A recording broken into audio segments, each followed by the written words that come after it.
The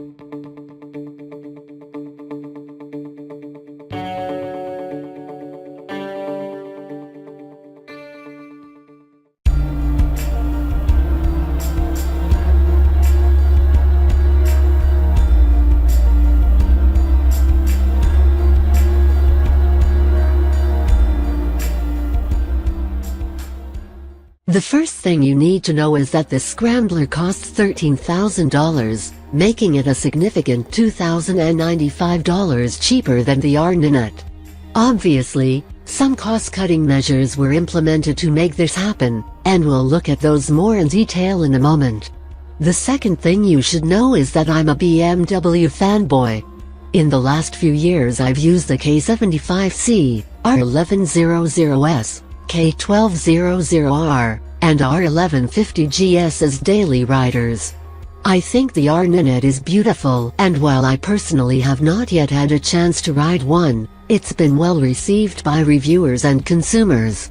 So, going into the press launch, I had very high hopes for the Scrambler, even if I was apparently the only person out there that thought it wasn't a very good-looking motorcycle when I first saw photos of it. Good news, it looks better in person, especially when adorned with the optional cross-spoke wheels. Better news, the Akrapovic high-mount exhaust looks and sounds great.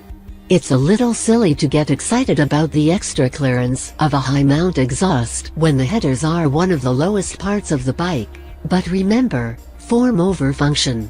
The air/wire-cooled twin is one of the Scrambler's best features.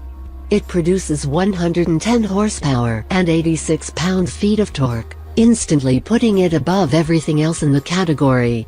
The torque is great for pulling away from a stop or slow speed situations, and the power means the Scrambler has no problem cruising well above legal freeway speeds if you're able to put up with the wind.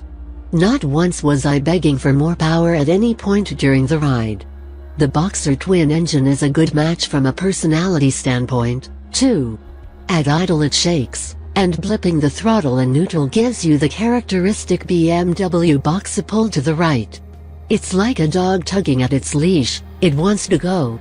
Some slight modifications to the fuel map for Euro 4 compliance have cut 2 pounds-foot of torque and 7 miles per gallon, now down to 45 miles per gallon from the Roadster. But you won't notice the difference in torque, and the gas mileage is still good enough. The 6-speed transmission is excellent, plus the gearing is well spaced for our test loop, and I had no issues with missed shifts, false neutrals, or any sort of clunkiness.